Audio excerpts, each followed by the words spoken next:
लोग कह रहे थे ना कि E20 पेट्रोल गाड़ियों को खराब कर रहा है, इंजन डैमेज हो रहा है और भी कई तरीके के दावे लोग कर रहे थे। लेकिन अब E20 पेट्रोल पर एक चौंकाने वाला खुलासा हुआ है, जिससे ये लगता है कि लोगों के दावे कुछ हद तक शायद सही थे।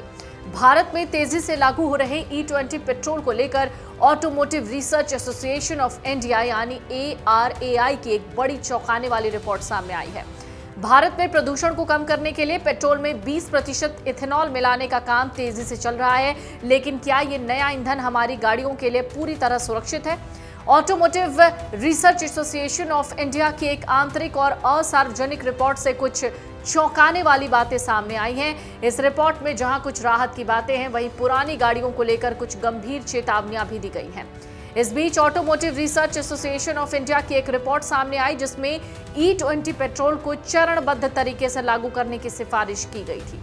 रिपोर्ट में क्या कहा गया? रिपोर्ट में कहा गया, ARAI की स्टडी में पाया गया है कि जो वाहन केवल E10 ईंधन यानी 10% एथेनॉल के लिए बने हुए हैं, अगर उनमें लगातार E20 पेट्रोल का इस्तेमाल किया जाए तो उनके फ्यूल सिस्टम के रबड़ पार्ट्स कमजोर होने लगते हैं। रिपोर्ट के मुताबिक E10 यानी 10% एथेनॉल के लिए बने वाहनों में E20 पेट्रोल के इस्तेमाल से फ्यूल सिस्टम के रबड़ वाले हिस्सों जैसे होज, गैसकेट, सील और ओ रिंग में खराबी देखी गई है। रिसर्च में कहा गया, इन पुर्जों को बदलने की जरूरत पड़ सकती है। हालांकि ARAI की ये रिपोर्ट अभी सार्वजनिक रूप से बाहर नहीं आई है, लेकिन अहम रिपोर्ट ये सामने आई है। हालांकि ये रिपोर्ट सार्वजनिक नहीं की गई, लेकिन सरकार और गाड़ियां बनाने वाली कंपनियों के बीच ये महत्वपूर्ण डॉक्यूमेंट रही है। तो किन पार्ट्स पर इसका असर पड़ेगा? रिपोर्ट कहती है, इससे गाड़ी के पाइप यानी होज, गास्केट, सील और ओ रिंग्स जैसे रबड़ से बने हिस्सों में गिरावट देखी गई है। स्टडी में साफ तौर पर कहा गया कि लंबे समय में इन पार्ट्स को बदलने की जरूरत पड़ सकती है। हालांकि राहत की बात यह है कि टेस्ट के दौरान किसी भी वाहन के लोहे या धातु वाले पार्ट्स पर इस नए ईंधन का कोई बुरा असर नहीं देखा गया है। साथ ही E10 कारों में E20 डालने पर भी प्रदूषण का स्तर तय सरकारी सीमाओं के भीतर ही रहा। तो समस्या कहां दिखी? स्टडी के मुताबिक जब बात इंजन की मजबूती और लंबे समय तक चलने की आई, तो टेस्ट में मिले जुले नतीजे आए, जैसे BS4 और 2 व्हीलर सुरक्षित नजर आए। टेस्ट के दौरान पाया गया कि पुराने BS4 इंजन के साथ E20 पूरी तरह स्वीकार्य यानी एक्सेप्टेबल है और ठीक था। इसके अलावा 3 बड़ी 2 व्हीलर कंपनियों की गाड़ियों पर किए गए टेस्ट में भी कोई समस्या नहीं मिली।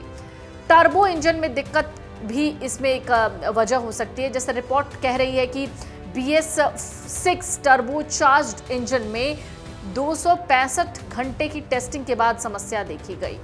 एग्जॉस्ट वाल्व का फेल होना भी इस रिपोर्ट में पाया गया है। कार बनाने वाली 2 बड़ी कंपनियों ने ये टेस्ट किया। पहली कंपनी का इंजन 400 घंटे के बाद भी बिल्कुल ठीक काम कर रहा था, जबकि दूसरी कंपनी के इंजन में कुल 809 घंटे की टेस्टिंग के बाद एग्जॉस्ट वाल्व का थर्मोमैकेनिकल फेलियर देखा गया। हालांकि एक्सपर्ट का मानना है, इस खराबी के पीछे एथेनॉल के अलावा अन्य टेक्निकल वजहें हो सकती हैं।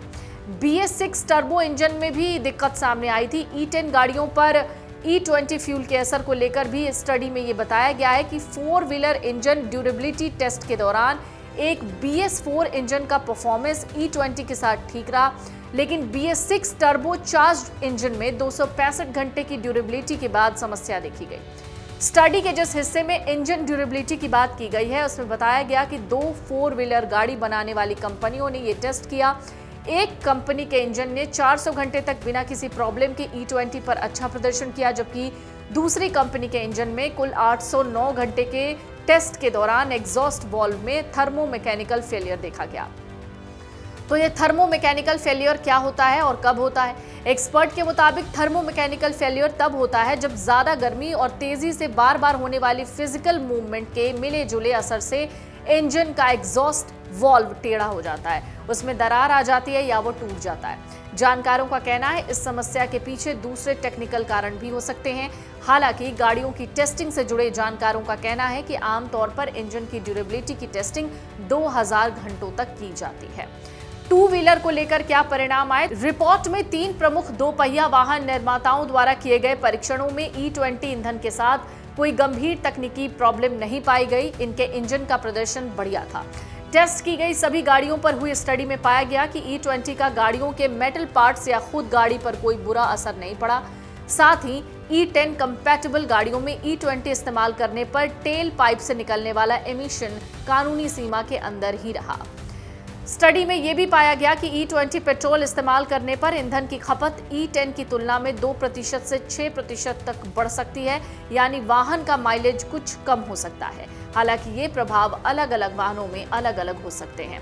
एक्सपर्ट क्या कह रहे हैं? इन दावों को लेकर वाहन परीक्षण से जुड़े एक्सपर्ट्स का कहना है कि आमतौर पर किसी भी इंजन की पूरी मजबूती जांचने के लिए इंजन ड्यूरेबिलिटी टेस्ट कम से कम 2000 घंटे तक चलाया जाता है, जबकि इस रिपोर्ट के टेस्ट कम घंटों के हैं। अगर आप ये वीडियो YouTube पर देख रहे हैं तो हमारे चैनल को सब्सक्राइब कर बेल आइकन दबाएं और Facebook पर देख रहे हैं तो हमारे पेज को लाइक करें।